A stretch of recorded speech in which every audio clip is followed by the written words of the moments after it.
Ladies and gentlemen, thank you for being here this evening. There's a wonderful atmosphere in here. It feels great. And I'm so happy to be here. I've made a slight change of direction in my writing life, which is, I've written my first novel, and it involves altered states of consciousness, two characters, one 24,000 years ago, one today, entangled together in a battle of good against evil that journeys through time. And I was given the idea for this novel by an amazing, an extraordinary shamanistic brew, which has been used in the Amazon for thousands and thousands of years, called ayahuasca. It means the vine of souls. And one night in Brazil, ayahuasca gave me a story and said, write it. And I did. So the talk I'm going to give tonight doesn't relate specifically to Entangled, although many of the themes that I cover do come up in Entangled, and the non-fiction basis of it all is in the book, my book Supernatural.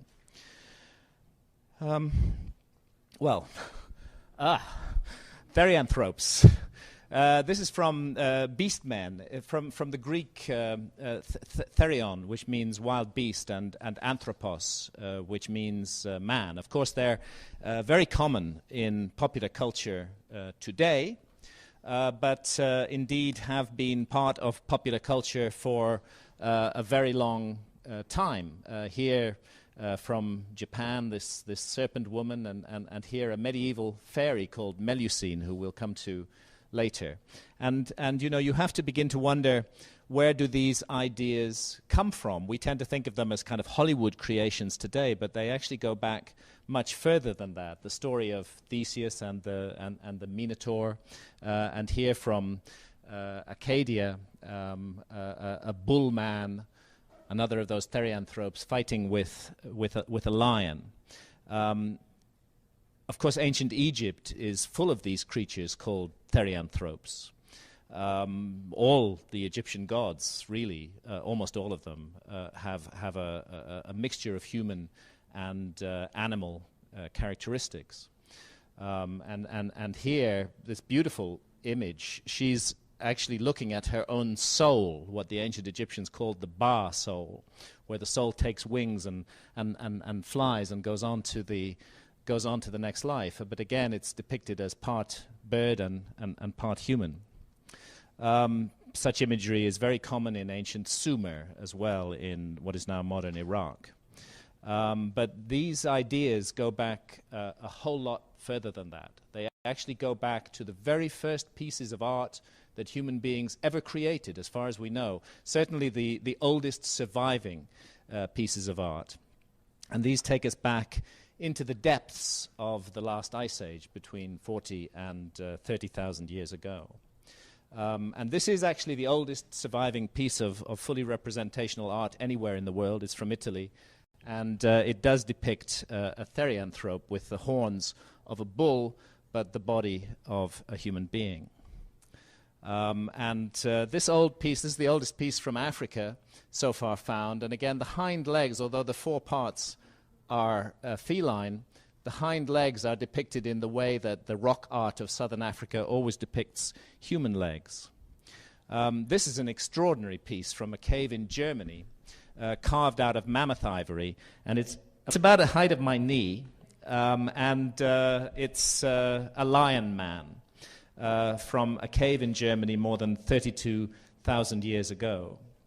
And here from Chauvet Cave in France, we see this bison man with the head of a bison and the hump of a bison, but then coming down here to the legs, which are human. And other figures like this occur again and again in the painted caves of southern Europe, combination of beast and human. This amazing creature they call the sorcerer. It's a combination of stag, wolf, owl, human being, and horse. And you really have to ask yourself, where did they get the idea from? What's the inspiration from? You know, we don't really know a lot about cave art. there have been theories, various theories about cave art. One of the ones that is most commonly regarded as the correct theory, but is not, is that it was some kind of hunting magic, that they were depicting the animal species that they wanted to hunt and kill. But this has absolutely been ruled out by the archaeology around the caves, where we find that the animals that are most commonly depicted in the caves were not eaten around the caves at all. And it has nothing to do with that. Furthermore, only about 2% of the animal species depicted in the cave art are actually pierced by projectiles. The other ones are not. And certainly a creature that is part bull and part bison and part human is not something that would be naturalistically observed in real life. But if we pull back a little bit further, we can begin to see something else going on in this image. This bison man is straddling a human female, the pubic triangle there and the legs. But weirdly, this female has no head. Instead, her right arm is transforming into the head of a lion. So this is a very strange idea that we're looking at here. This is bison man about to make love with a headless lion woman who's kind of caught in the process of transformation between a human and a lion. Certainly not a naturalistic observation. So we have a mystery here. What is going on? And here I'm going to be giving you examples. I could give you examples from cave and rock art anywhere in the world. I've seen very similar imagery in Utah, for example. It's one of the strange things. It doesn't matter where this art is or when it was painted, there are these incredible common themes. Now, this is from South Africa, and I'll be showing you mainly South African and European rock art. And here, perched on a kind of zigzag, we see these creatures which are actually antelopes or human beings transforming into antelopes. They're caught at the moment of transformation between human and animal form. And this amazing image, also from South Africa, really quite a complex image from the Drakensberg Mountains in South Africa, thought to be about 8,000 years old. Human bodies, but the heads are those of elands. This eland-headed man has two huge feathers growing out of his back. And this one has got a kind of lumpy structure around his body, and I'm not sure if anybody can see what that is, but if you look closer, you'll notice that that lumpy structure has itself got two heads. There's one, and there's another, antelope heads. And what they are actually is two antelope-headed serpents wrapped around the body of an eland-headed man. And again, the reasonable question to ask is, what was inspiring the artist who created this imagery? It's an incredible privilege to visit the ancient painted caves of southern Europe, these deep, dark, underground cathedrals. To enter into them is immediately to enter into an altered state of consciousness. And although we see what appear to be naturalistic images of animals, when you get closer to some of these images, they're really very strange. This one is no recognizable beast, which suddenly appears on the walls of the cave of Lascaux. And if we go through into this tunnel, we'll find the picture of a deer with these extraordinary antlers, which again are fantastically elaborated against what you see in real life. And also a curious thing, a little geometric pattern underneath the head of the deer. And so we continue on, these beautiful images of horses, but what's this geometry doing here? What is this all about? Archaeologists actually have got really no idea what this is about, although there is a full and thorough explanation which we'll come to. There have been suggestions that they might be gates or fences or something that the ancients were building. Another one, this looks to me like the first example of the cow jumps over the moon, actually. And then here, another of these geometric grids right in front of it. And here, a horse and a bull, and this row of dots just kind of following the line of the horse underneath. What's all that about? Back to South Africa, strange dancing women, headless, with this curious zigzag pattern imposed over the top. And a couple more examples from France. Again, pictures of animals, a bear, a boar that we recognize, but covered with these patterns, here dots, here zigzags. An elephant with a grid superimposed upon it. Needless to say, in everyday life, we do not see grids superimposed on the bodies of elephants. And here from southern Africa at the top and from Spain at the bottom, these curious patterns. Again, we're looking at art here that in this case is about 8,000 or 9,000 years old, and in this case is close to 30,000 years old. But very similar patterns are being portrayed. Two ibexes with a grid between them. Another of these square patterns with a line of dots running through it from South Africa. From El Castillo cave in Spain, early example of the Windows logo. It's about 30,000 years old. A flow of dots running down the wall here. Other strange patterns which for more than a century left archaeologists completely baffled. And here again, these sinuous ladder-like patterns stretching down walls and more Windows logos on the back there.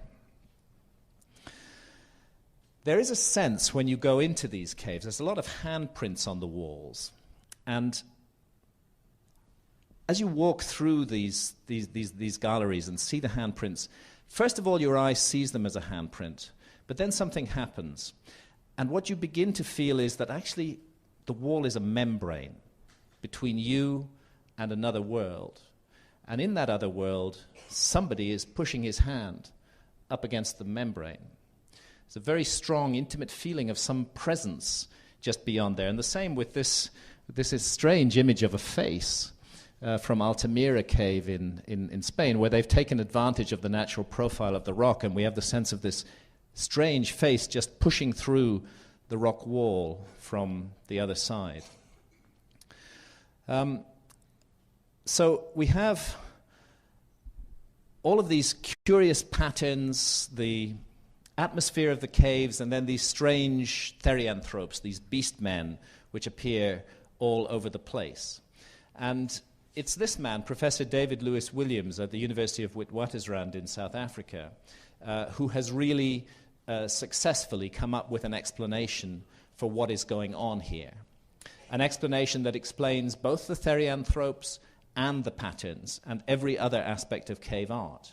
And that is that we are dealing with shamanistic art, that this was the work of ancient shamans, and that they had cultivated and deliberately entered altered states of consciousness.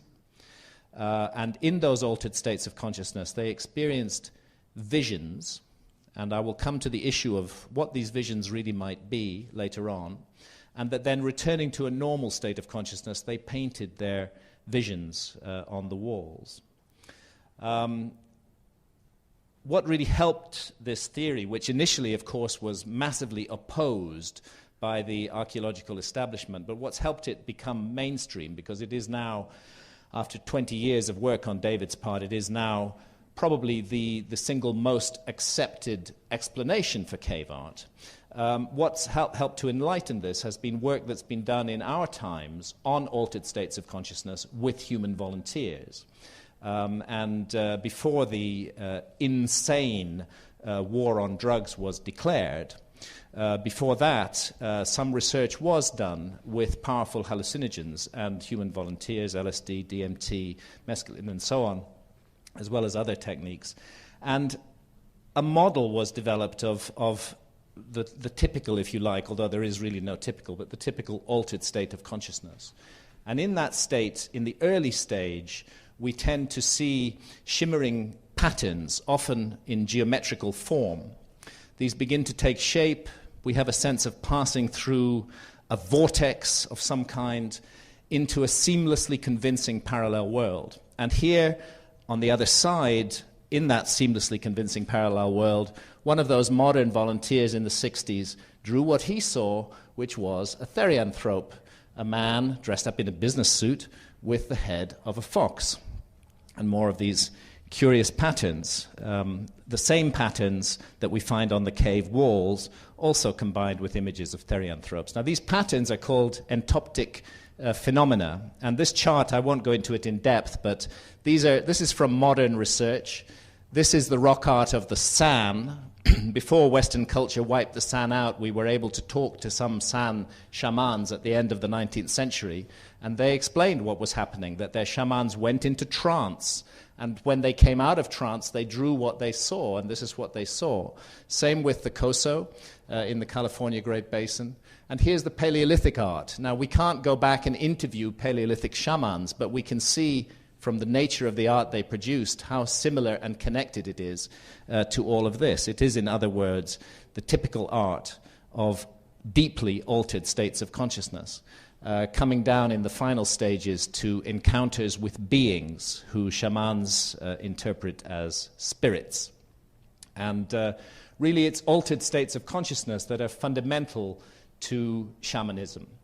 If you encounter a shaman who does not enter an altered state of consciousness in order to perform his duties, I would say that person is not a shaman. That person may be something else, but altered states of consciousness are fundamental to the practice of shamanism and are considered by shamans the only way to gain true and direct contact with the realm of the spirits. And when shamans from all cultures encounter spirits, they're very often encountered in animal form and in partly animal, partly human, in other words, therianthropic form. And that's really the explanation of this. This is two San shamans from South Africa who have gone through to the other side in an altered state of consciousness, transformed into these creatures that are part animal and part human, and gone to grab these serpents, which play a very important part in Bushman mythology in southern Africa. And this extraordinary image from Lascaux in France, well, it looks like a man being gored by a bison, but if you get closer to it, it's a little more complicated than that. Here we see a bird on top of a stick, and that bird is actually an identifiable species of grouse. It's a capercaillie grouse. And curiously, this figure here has got exactly the same head, and this area is called the supraocular comb, which identifies it as a capercaillie grouse. So what we have here is a bird man, also with an erection, very common in shamanistic states and altered states of consciousness. Tilted back at an angle, the body posture is itself relevant. Most likely, this is depicting a shamanic fight. If you talk to shamans in the Amazon today, you'll find that they journey into the other realm and sometimes enter into conflict with other shamans, and sometimes will do so in animal or part human form. And it seems to me that that is the kind of story which underlies this extraordinary 17,000-year-old image. The word shaman, it comes from Tungus Mongol. When the first Western explorers went to Siberia, they encountered people ritual functionaries, who were contacting the spirits, and they were called saman, the one who knows. And we got the English word shaman from that. And then as Western explorers traveled around the world and met other cultures, they found that in many, many other cultures, those same kind of ritual functionaries existed, doing the same thing. So they applied that word to them too, and they all became called shamans. Now it's interesting that the Tungus shamans used the Amanita muscaria, the fly agaric mushroom, as their vehicle for entering altered states of consciousness. Actually, it's quite difficult to get into a deeply altered states of consciousness with the fly agaric. It's very hard work, but they have a system in Siberia that makes it easier, which is that the fly agaric is first of all passed through the system of a reindeer. So the shamans drink the urine of the reindeer that has consumed the fly agaric. And that enters their body stripped of many of the other chemicals which are not helpful for entering an altered state of consciousness in much more pure form. The shaman himself, sorry, it's a bit disgusting, will then urinate in a bowl, and others will come and drink from the shaman's bowl. And it's been found actually that you can pass this Amanita muscaria through the human body 7 times before it loses its potency. And it's not an accident that the colors of the Amanita muscaria and Father Christmas are very similar. Because the Tungus shamans also fly around on reindeers in their altered states of consciousness. And indeed, when they come home, they enter through the chimney stack into their hut. So in the innocent Father Christmas mythos, we have a hallucinogenic journey being described. These colors are found everywhere where people use Amanita muscaria. This is from Kamchatka in northern Siberia. Peyote is another visionary plant used by shamans in vision quests. Of course, datura, a very powerful visionary plant, can be dangerous, in fact, if not used properly. Other ways of entering altered states of consciousness, like the sun dance. Those Bushmen in the Kalahari, the San, the people who called themselves the San, were wiped out, but the Kalahari Bushmen nearby maintain many of the same traditions, and they get into an altered state of consciousness not through drugs but through dancing, and they will dance for up to 24 hours around a fire until they sense their spirit leaving their bodies and find themselves in contact with the spirit realm. Those shamans, when they're in that state, they can take, again, this may sound a bit strange to a Western audience, but they can take sweat from under their arm and wipe it on another person. That person will enter an altered state of consciousness almost immediately after this. So 24 hours of dancing around a fire will do it. Now, we all know about magic mushrooms today. But you actually need to go back to 1957. If you go back before 1957, nobody in the modern West knew anything about magic mushrooms. But Gordon Wasson, great researcher, heard stories of a Mexican shaman who was using mushrooms to induce visions. He went down and worked with her, and this was psilocybe cubensis that she was using, and had been used in her culture for centuries, perhaps thousands of years, before that. Since then, we've known about magic mushrooms. Iboga, the plant that enables men to see the dead. I've taken iboga once. I don't intend to take it again. I felt that I'd been broken on the wheel. I really felt that my body had just been smashed to pieces, torn apart, and eventually, thankfully, reassembled. It was a physically shattering experience, but an emotionally and spiritually important learning experience for me. The use of iboga originated with the Pygmies, but it's now widely spread throughout Central Africa. The president of Gabon uses iboga. It's felt a very important part of a human being's development, not to use it regularly or every day. You'd have to be crazy to want to do that, but to use it occasionally as a journey into the truth, which is so often hidden from us by the veils of this world. And ayahuasca from South America, from the Amazon, the most extraordinary vine of the dead. Archaeological remains of ayahuasca paraphernalia have been found going back close to 5,000 years in the Amazon, and it's a safe bet that it's been used in the Amazon for a lot longer than that. We can see that there's more than 70 indigenous cultures in the Amazon that make use of ayahuasca. It's an extremely powerful hallucinogen. It's come into the modern world through the Santo Daime Church, which is a syncretic Brazilian church, and here through the União de Vegetal, UDV, another Brazilian group, another syncretic church, who have members in the United States. Many of you may know this. That in New Mexico, the New Mexico chapter of the UDV, having been raided for possessing an illegal drug, took it all the way to the Supreme Court, and the Supreme Court ruled in their favor that they have a right to drink ayahuasca because it is an essential element of their religious freedom. Religious freedom. And lastly, tourism. Ayahuasca tourism is becoming very common in the Amazon now. People feel the need to reconnect with spirit.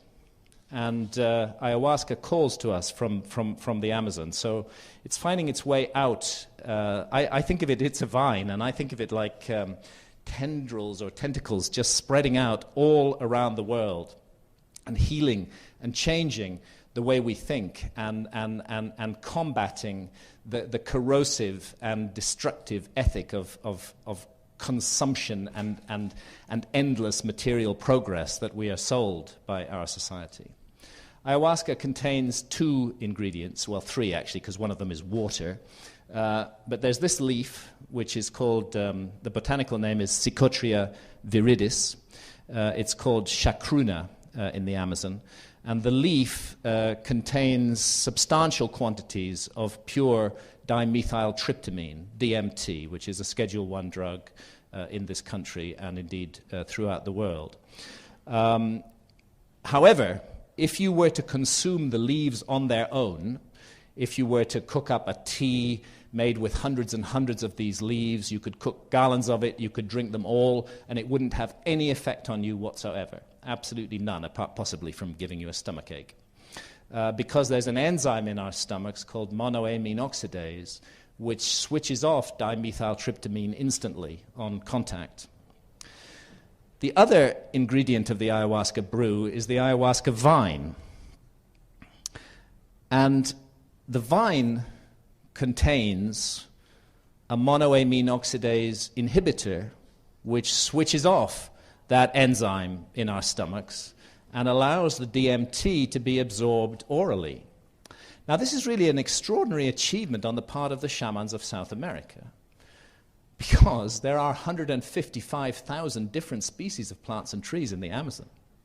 And it's only by combining 2 that contain these properties that you can get the extraordinary effects of the vine of souls. So it's a mixture of the leaf containing DMT and the vine which switches off the monoamine oxidase in our stomachs.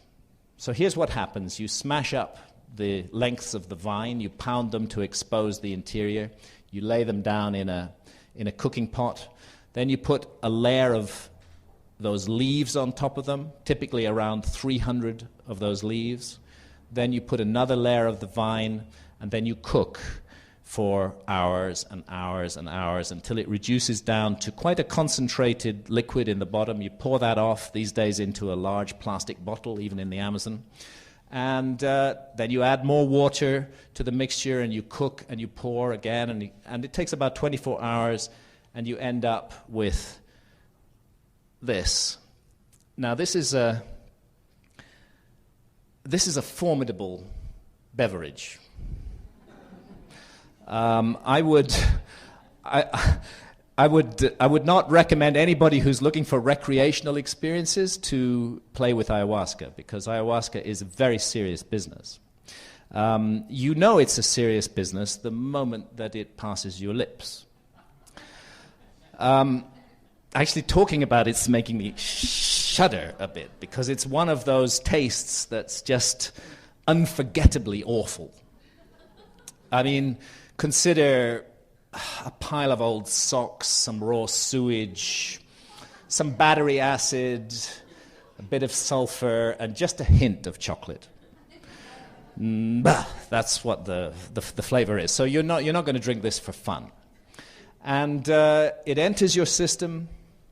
First 10, 15 minutes, you can, if you wish, walk around and talk. By the time half an hour has passed, you find pretty much you want to either sit still or lie still. And that's what you tend to do. Bring down the lights and just drift. But what's stopping you just drifting as much as you'd really like to do is what's happening to your stomach. Because your stomach is kind of gurgling and rumbling and getting these cramps, which are a bit worrying, especially if you're in the middle of the Amazon jungle, especially if you're British and inhibited, like we are.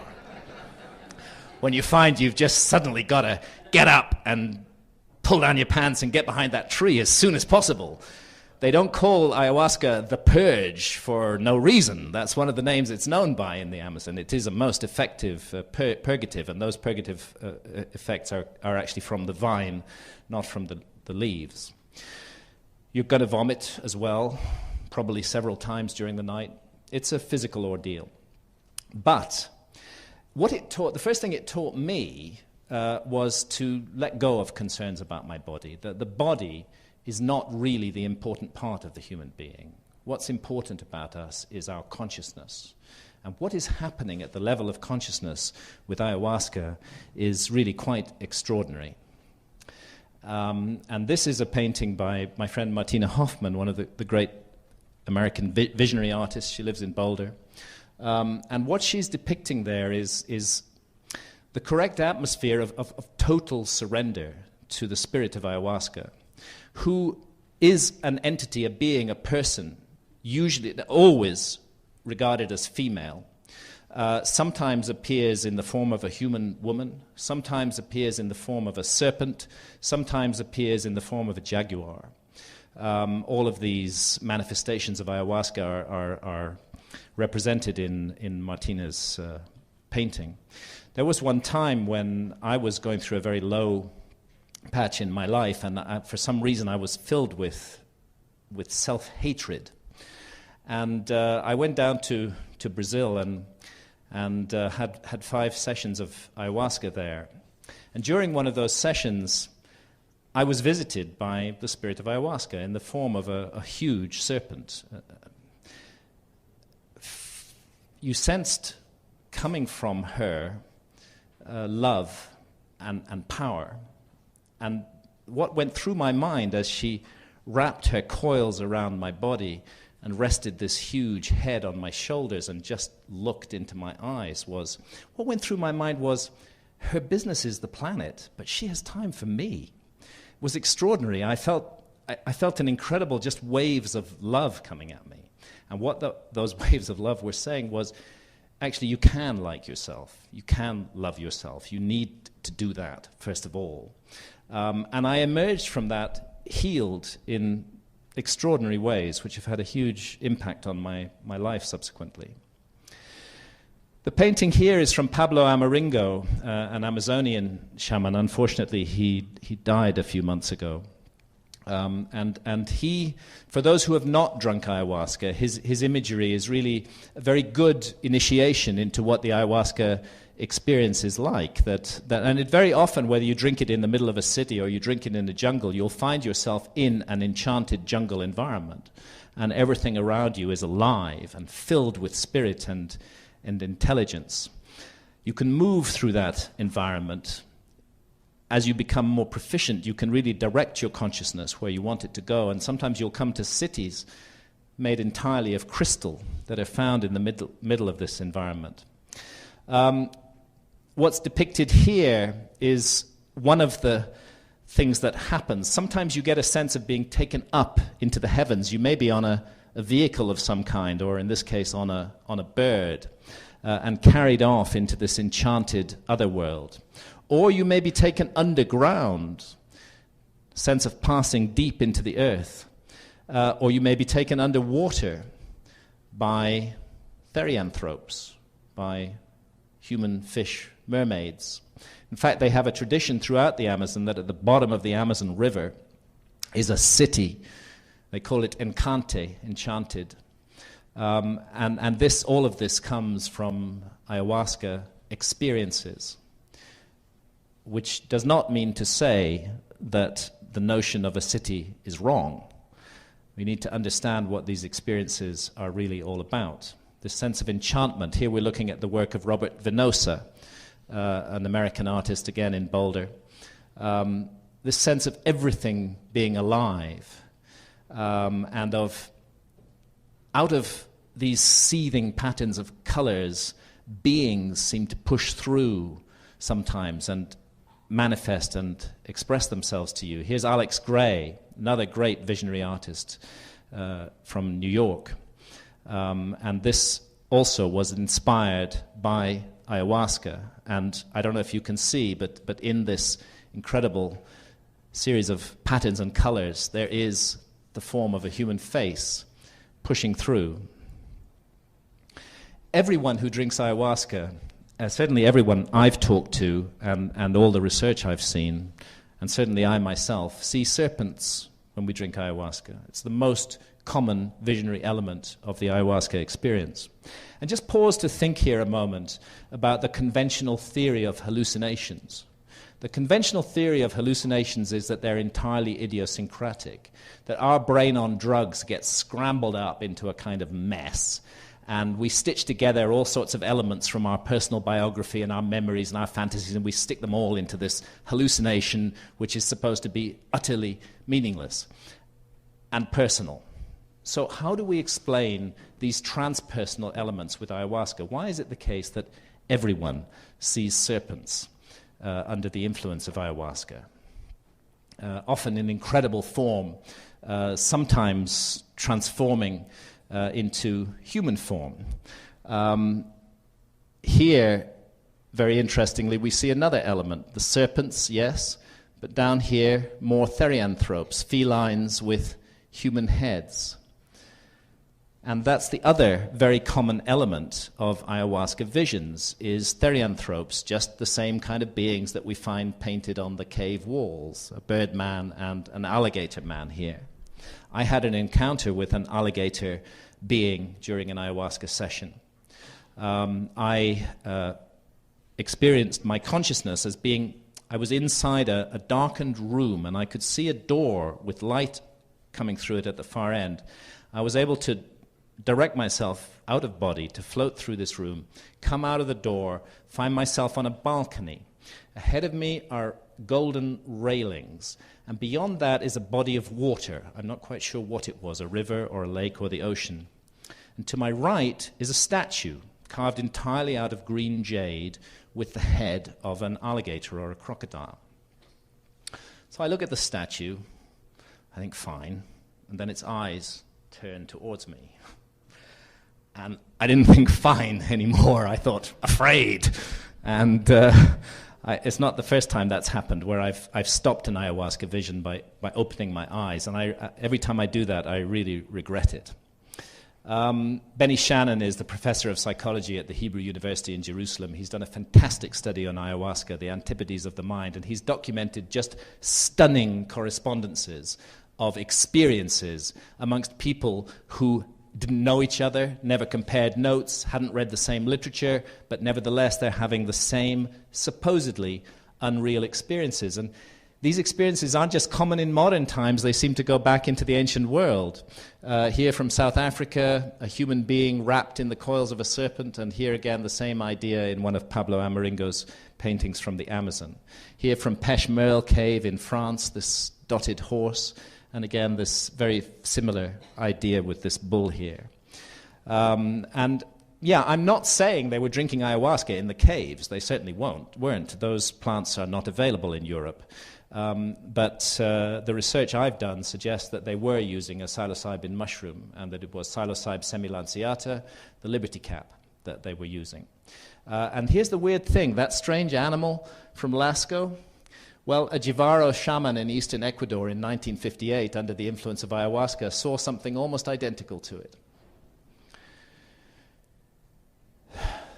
There's a sense of, first and foremost, connection with our planet and with sentient, intelligent nature throughout our planet.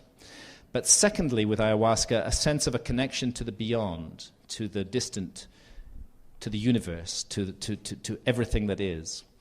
And curiously, when you get closer into Pablo's paintings, well, there's that crocodile man. But over here, there's a flying saucer in the painting from, 1986. Why is Pablo painting a flying saucer? Well, he's painting it because he saw it in his visions. And that bird man that I showed you, up above him, more flying saucers. And more. It goes on and on and on. It's a constant theme. And so this leads me to ask, what are UFOs and aliens and ET abductions? Because many of the experiences that shamans report in altered states of consciousness with spirits are really quite eerily identical to the experiences that are reported by people who believe they've been abducted by UFOs in the modern world. I had one alien-type experience under ayahuasca. As you can see, I am not an artist. But I did my best.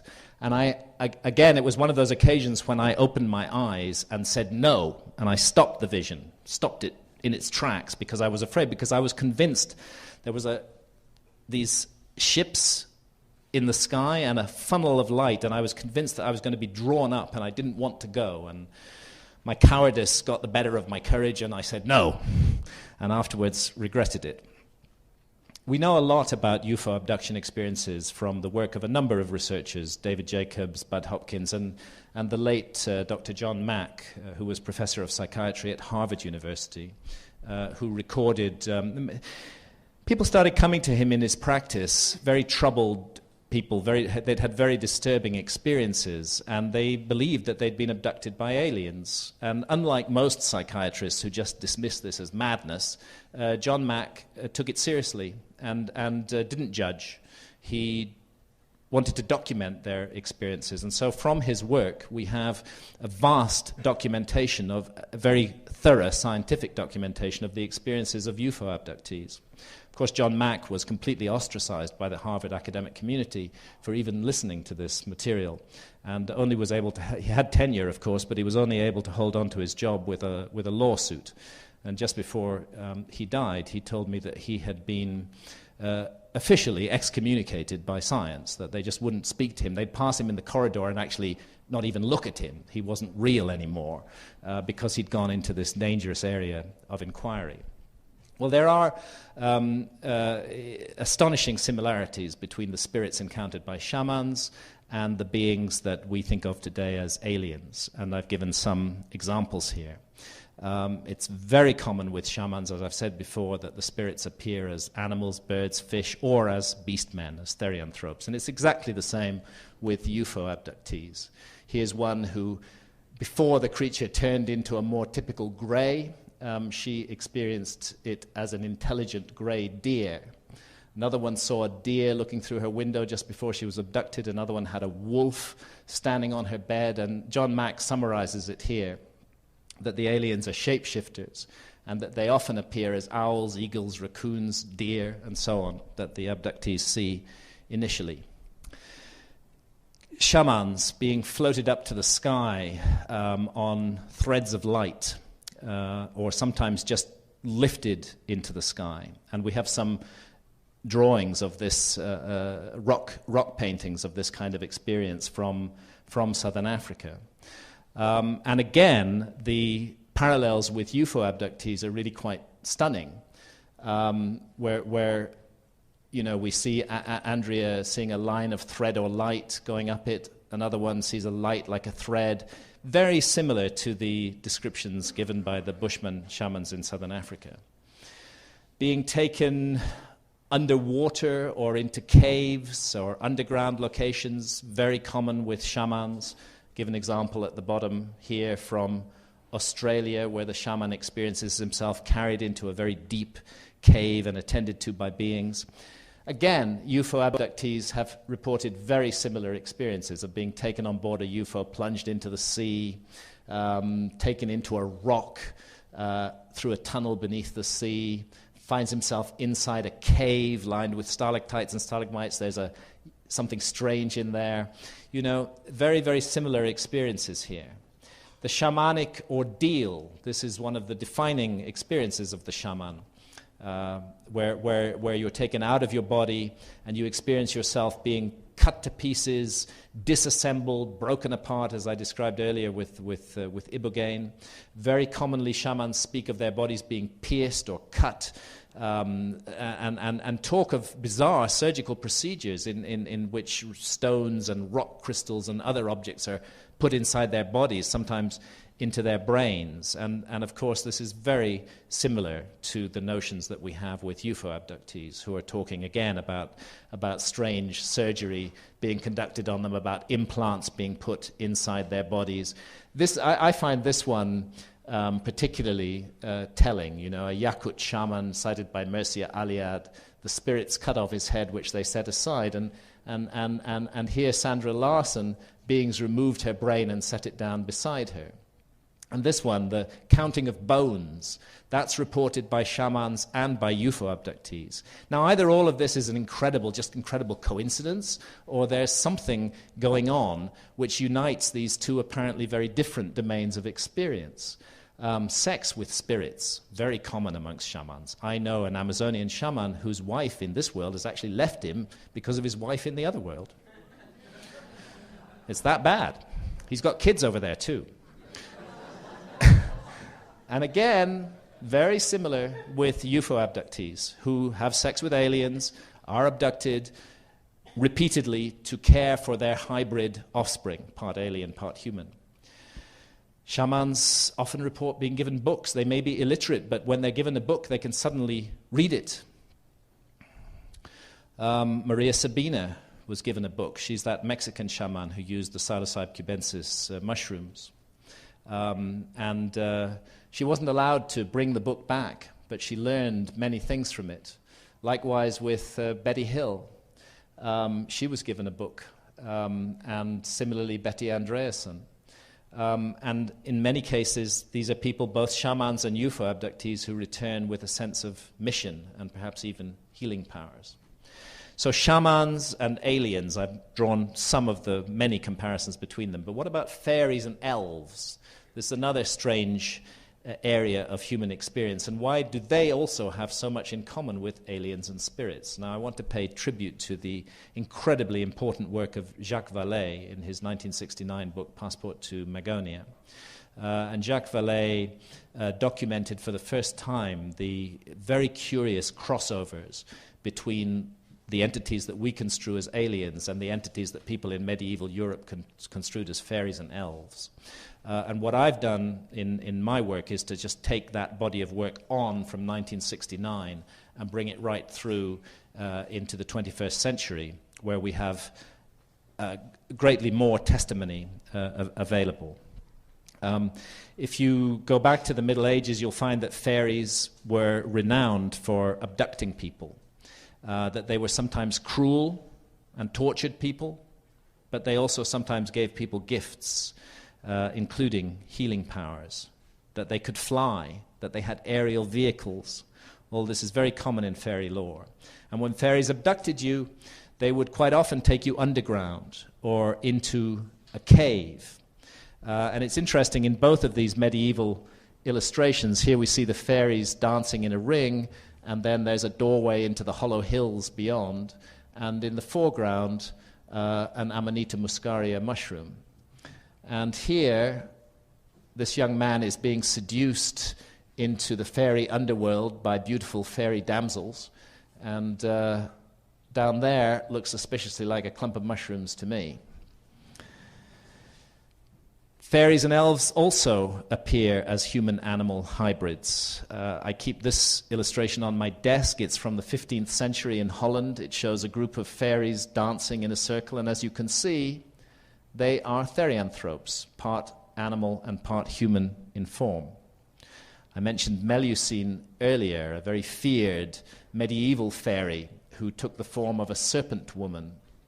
She was feared because she abducted human babies and substituted what were called changelings in their place. There are many reports of human women being abducted to nurse fairy babes. And we have exactly the same kind of reports from UFO abductees today.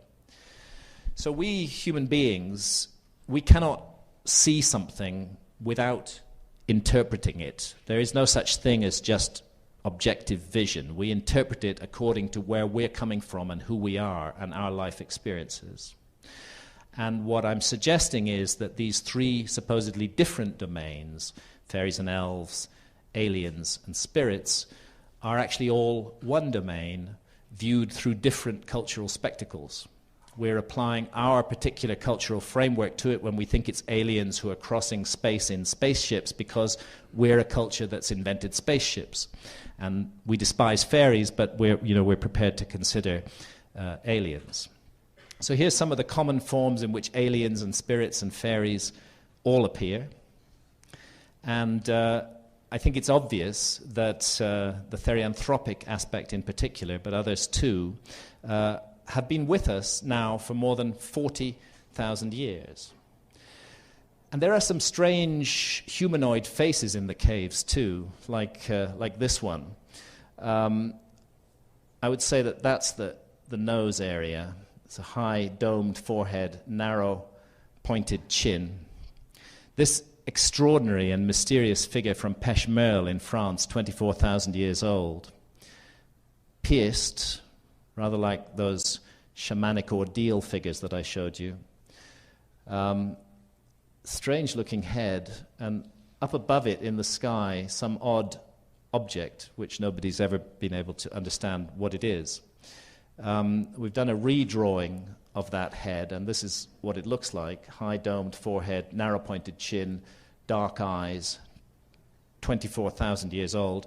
Another very similar figure from South Africa, from the Drakensberg, again, that same profile of the head. I don't think it's a great leap to suggest that since we see the other forms in which we recognize aliens today depicted on the walls of the caves, I think this is a good bet that that's what we're looking at here as well. I'm not saying they're aliens, I'm saying that they're in the same experience inspired these images. And there are other odd things on the cave walls too. There's Pablo's painting of a flying saucer from 1986, and here from about 20,000 years ago in Spain, this very strange object. And here also, I mean, if we were to see this flying through the skies over our head today, we'd definitely say UFO.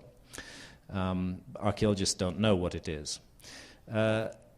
3 of these 4 patterns are found on the walls of painted caves in Europe dating back about 20,000 years, and the artists did them by actually with their fingers running these patterns into the soft material on the cave ceiling, and they're still there. But one of them was done by a modern UFO abductee, one of John Mack's patients in 1990. And she said that every time the aliens came to abduct her, just before they abducted her, they projected this image into her visual field. This is the modern image, and the others are the Stone Age images. But I'm suggesting that the same inspiration lies behind both, and I don't actually take an immediate nuts and bolts explanation for this. The nuts and bolts explanation would be that physical beings like us have conquered interstellar space and have been interacting with us for the last 40,000 years, leaving some documentation on the cave walls. I'm not totally ruling that out, but I'm just saying that I think the experience is actually rather more mysterious and interesting than that, and may have more to do with dimensions than physical space. Because there's really good evidence that such experiences do become accessible to us through alterations in our state of consciousness, as much as through any physical contacts. And here I want to refer you to the work of my friend Dr. Rick Strassman, who's professor of psychiatry at the University of New Mexico, and who got the first permission from the US federal government for more than 20 years to conduct research with human volunteers on a powerful hallucinogen. And he used DMT. And DMT, given to his volunteers, produced really extraordinary results. They recorded their experiences. I won't read all of these out, but elves and alien-type experiences were again and again reported by these people who were given DMT on a hospital bed in the University of New Mexico. DMT, as I said, cannot be absorbed orally without a monoamine oxidase inhibitor, but it can be injected, and it works. And that's what Rick Strassman was giving his volunteers. By the way, it's completely non-addictive. I'm not aware of any addictive hallucinogen. More examples from Rick's volunteers. Insect creatures all around there. Again, one of my alien-type encounters under ayahuasca had these segmented insect-type eyes. Or being in an alien laboratory of creatures that probed one of the volunteers in some strange way. And this sense of just blasting through into another realm and encountering beings there who expecting you to arrive.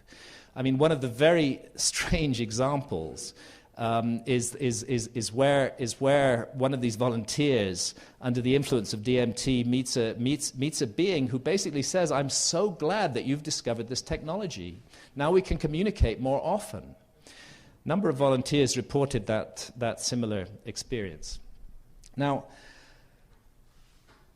is this personal inner space, or is something else going on here because of the transpersonal element of this, experiences that are shared by many, many, many people?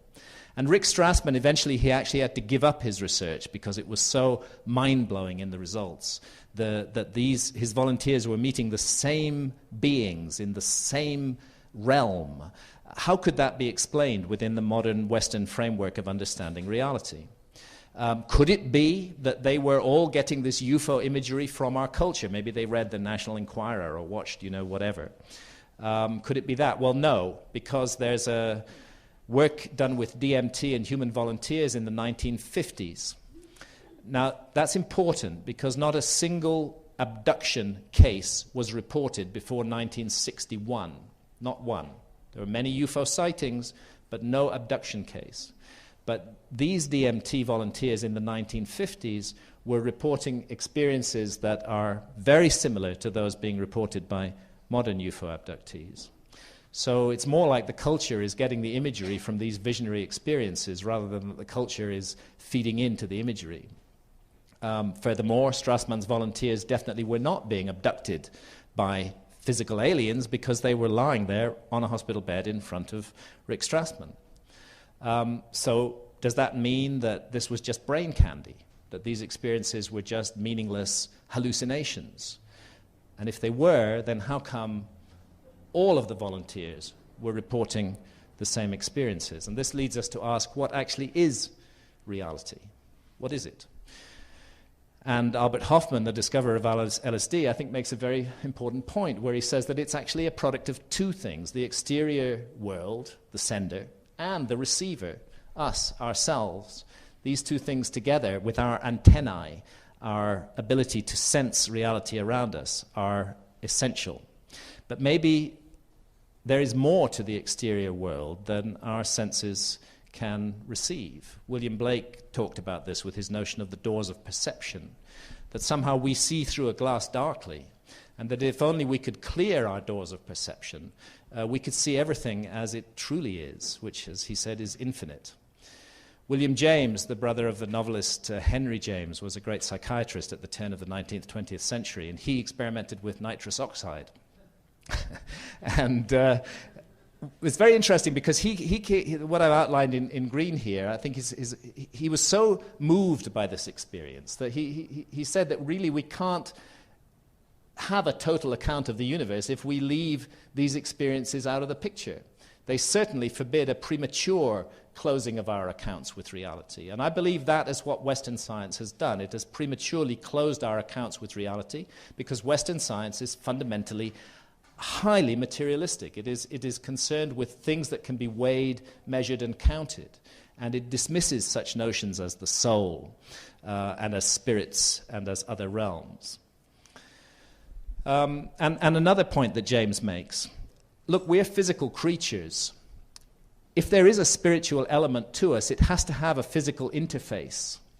And maybe we need to be in a different state of consciousness in order to register these experiences. Aldous Huxley, similar arguments that the brain is a reducing valve. It fundamentally functions to cut experiences out, to narrow down reality. Otherwise, we just all go crazy with everything that's pouring in on us.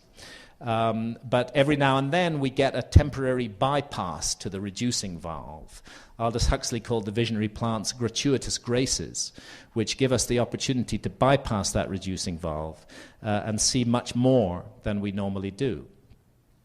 Back to Hoffman again, very important model, that we need to start thinking of the brain not as a generator of consciousness, but as a receiver of consciousness. If it's a receiver, then its receiver wavelength can be changed and possibly pick up other levels of reality not normally accessible to us. And Rick Strassman echoes that point, that yes, there is a change in brain function induced by a chemical, and that perhaps what this is doing is allowing us to perceive and allowing others to perceive freestanding parallel planes of reality. that we can't normally see with our normal senses. And Rick talks about how most of us, most of the time, are tuned into channel normal, but that there are a lot of other channels broadcasting as well, and if we would like to tune into those channels and learn from them, then we are going to need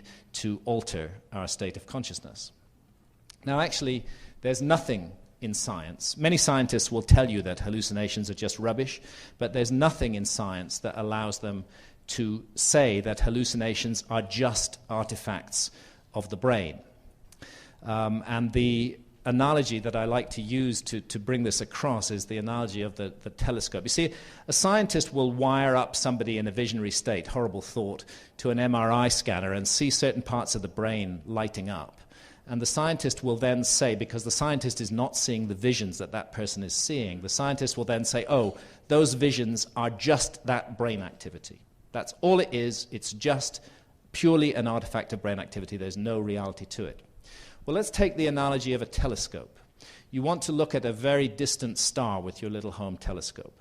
You're going to have to adjust the focus of the telescope. As you do so, physical changes will take place inside the barrel of the telescope between the lenses that are in there. And eventually, the star will come into view. You'd be completely wrong to say that the star is the physical changes inside the barrel of the telescope. Those physical changes were necessary to allow you to see the star, but the star is real. And that's the suggestion with altered states of consciousness and the nature of reality. Do we have a secret doorway inside our minds through which intelligences in other dimensions can make contact with us? And if we did, what sort of evidence would we look for of that? Well, here's a horrible picture of the human family tree. Going back to the last common ancestor with the chimpanzee, about 6 million years ago, the last common ancestor with the chimpanzee. We didn't have any stone tools at all until about 2.5 million years ago. Then we started creating these very simple stone tools, and having created them, we then stuck with them absolutely rigidly, without any change whatsoever, for about 1 million years. We just kept on reproducing the same pattern again and again and again. Then there was a slight change, the Acheulean, and then another 1 million years of fixity without any change. So what does this tell us? It does tell us that ideas are being handed down from generation to generation. It also tells us that we have a tendency to be very rigid and inflexible creatures who can't shift in a new direction once we get set on a particular track. Human family tree, again, those 6 million years, I think of them as 6 million years of total boredom. It's just awful. I mean, our ancestors, honestly, they're so dull. Millions and millions and millions of years of repetitive, dull, robotic behavior. It goes on and on and on and on and on. You get fully anatomically modern humans about 195,000 years ago, but their behavior doesn't change. It carries on being this dull, repetitive mimicry. No spirituality, no creativity, no symbolism. We are just boring. And then, after 40,000 years ago, whoomph, it's like a light is switched on in the human brain all around the world. Something extraordinary has happened. We start making this incredible art, complicated, symbolic, disturbing art. And at the same time, we do all kinds of other things that we haven't done before. We start burying our dead with grave goods. That means we believe then that some essence of the individual survives death and continues on after death. Otherwise, why bury that individual with water and food?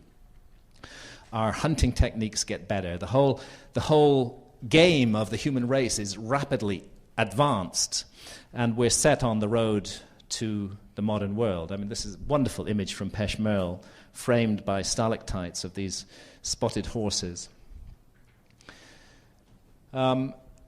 And all around these images, what do we find? These images of therianthropes, which we know shamans see today and regard as their teachers, which we know UFO abductees see and regard themselves as also having teaching and learning experiences. Could it be that that great human leap forward 40 to 30,000 years ago was not the result of the state of consciousness that scientists and modern government like, the alert, problem-solving state of consciousness suitable for physical existence in the modern world. It appears that actually that huge leap forward resulted from the cultivation of altered states of consciousness, the evidence for which is painted on the cave walls.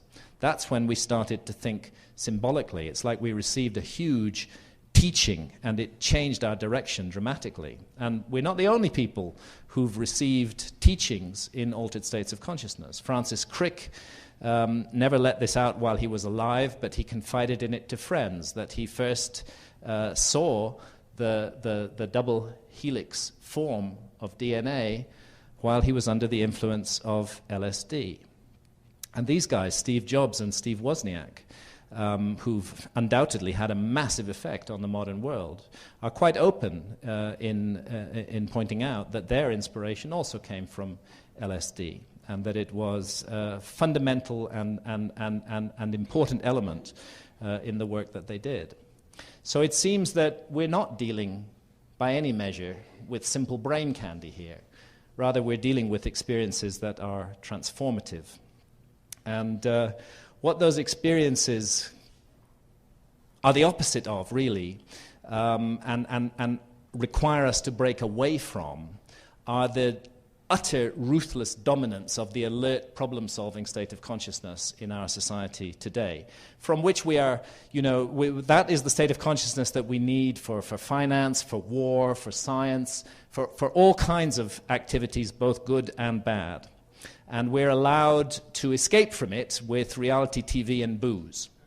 These are the ways. These are two options. We can either be alert problem solvers, or we can be blitzed out boozers if we want to get away from that, or just sit on the couch and watch really hideous television 24 hours a day. What is this doing to our state of consciousness? You have to ask yourself, the exposure to this stuff, day in, day out, the hubbub of waking life, as William James said, might be cutting us off from higher realms that want to make contact with us. And I feel that what's at stake in this is really huge. And I think a struggle is underway in our society. I think we stand at a crossroads today. It is by no means certain that the human race and human civilization as we know it is going to continue for very much longer. Or it can. But it's up to us to make the right choices right now. And fundamental to this is consciousness. The more I look at this whole situation of the way that hallucinogens are treated in our society, the more I see it as a sign for a deep fundamental malaise in our society. And it may be the case that by demonizing altered states of consciousness, we are actually denying ourselves the next step forward in our evolution as a species, just as happened 40,000 years ago to our ancestors in those caves. What is it? Why does any government have the right to tell an adult what they may or may not experience inside their own heads? So many of us unthinkingly buy into the fundamental philosophy behind the war on drugs. And the fundamental philosophy behind the war on drugs is that actually the state has a complete right not only to enter your home, but also to enter your head and to tell you what you may and may not experience there. How can we possibly talk about living in a free society when we are not even sovereign over our own consciousness? If we're not sovereign over our own consciousness, quite frankly, we're not sovereign over anything. Everything is just a nonsense. To talk about liberty and democracy and freedom and to seek that impose our form of liberty on other countries around the world, while we actually will send people to prison for tens of years for exploring their own consciousness through the use of ancient and sacred plants, this is a terrible problem. There's something terribly wrong here. We have to re-establish contact with spirit. When I spoke to shamans in the Amazon about the West and the West's role in also what is happening in the Amazon, they see a profound sickness in Western society, and they analyze that sickness very simply, that Western society has severed its connection with spirit. And I believe that these ancient and sacred plants, amongst other techniques, are opportunity to reconnect with spirit. We really are poised on the edge of the abyss.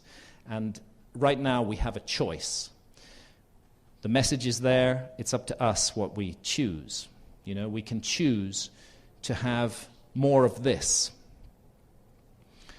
or we can choose the enchanted jungle. But we can't have both. Thank you, ladies and gentlemen.